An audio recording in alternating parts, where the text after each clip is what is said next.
expand this. The first thing that we're going to do is remember where our file start is. We found a match, and so that we know that this is the start of our JPEG, or at least we hope that we found the start of a JPEG. So we're going to set file start equal to, I'm going to say the value of n, which is the start of our 512 block buffer, plus this character right here will represent the distance between the start of the regex search to the first match.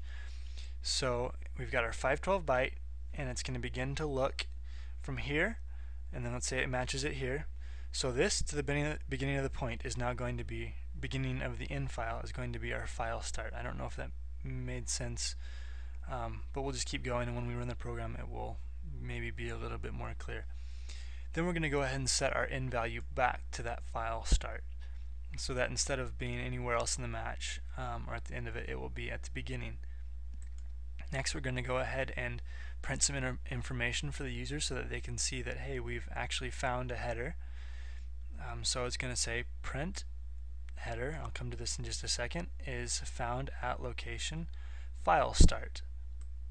What this piece of code does right here is it's going to take the $1 value, which is actually the string that we found with our regex expression, and it's going to print it out in a readable format, in a readable hex format, so that we can actually see what file signature was found.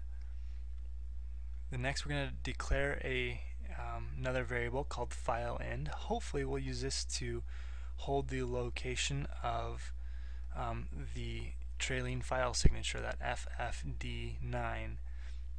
And we're also going to use this to kind of help with program flow, and we'll see that again in just a moment. So we're going to create another while loop just like we did before, but this time instead of seeking to the beginning, we'll have to remember that our n is currently set to file start. So we're going to go to file start location from the beginning of n file, and then at that point we're going to begin to read our search block size, that was 512 bytes, from n file, and we're going to place those into data. Just like before, we're going to run another regex expression. This one's much simpler. It just says if ffd9 is found, then we're going to do the following. It's going to run through some more code, and then it's actually going to run another check. It says if file end is declared, which will be declared in here if we find it.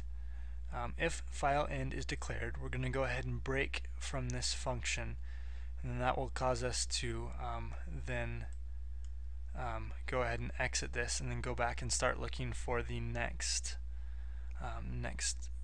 signature for the next JPEG file, hopefully. Let's go ahead and expand upon this a little bit more and see what we do if we find that trailing file. So we're going to print out some more information, once again just like before, but this time we're going to mention that it's the footer and is found at location in file. Again, in plus the last match. Here we're going to go ahead and declare file in equals, we're going to say our in value plus the regex match.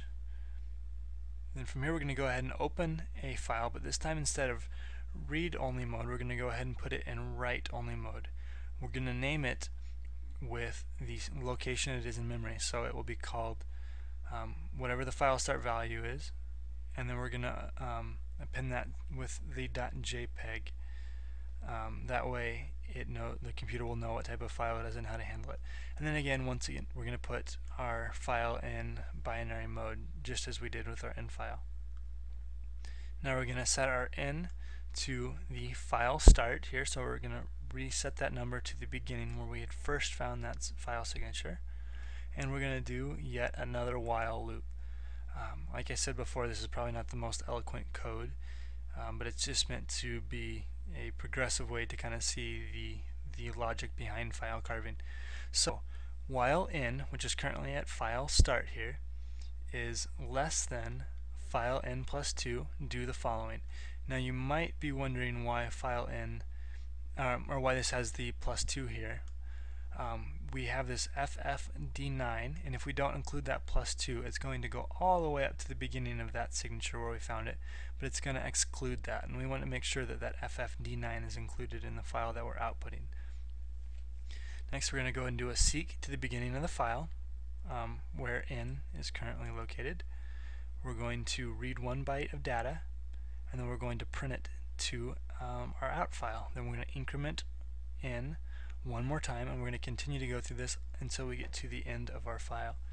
Now you might be asking, why don't we just take the entire file out at once and then print that all at one time, one fell swoop to out file?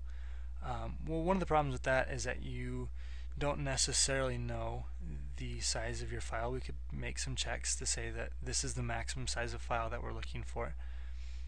But if we were to do that, there is a chance that the entire file could get loaded into memory. And if it was a very, very big JPEG, or if the last part of the file was corrupt, and so it didn't find the FFD9 for a very, very long time later, we could end up with a huge file that would be attempted to being loaded into memory, which would be very efficient and could slow things down. So this is probably not the most efficient way to do it, but that at least is why I'm doing it the way that I'm doing it here.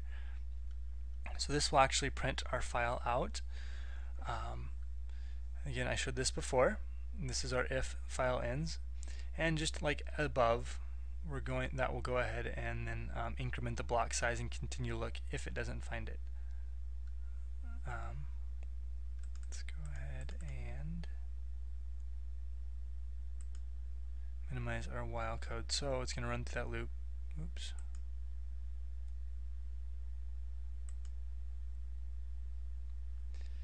Okay.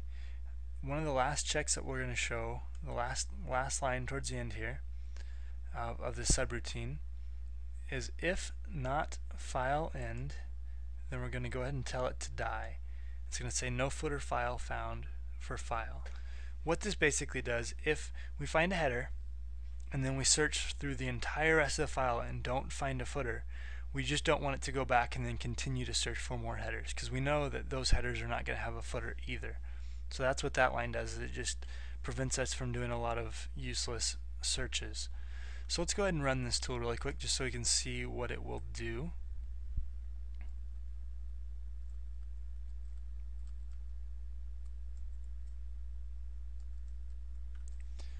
Okay, so we're going to go ahead and run Perl, and then the name of our file, and then we're going to go ahead and give it the argument of the image that we want it to parse. Again, this is the perl-parse1.image.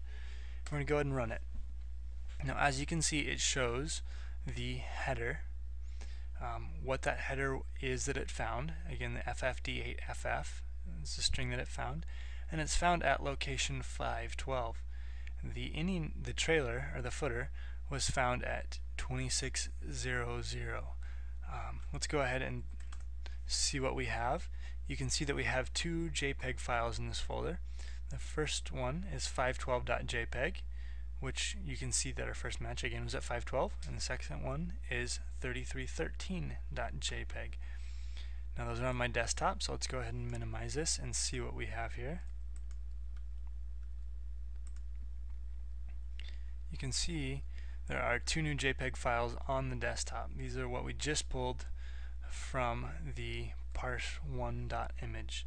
So hopefully this at least gets you started. If you actually do need to do any file carving, this could be a handy way to find files in a specific case in which nothing else works. But I would highly recommend using some of the tools that are available out there. I would recommend looking into Foremost is an excellent file carving tool, or PhotoRec from the test disk package, among many, many others out there.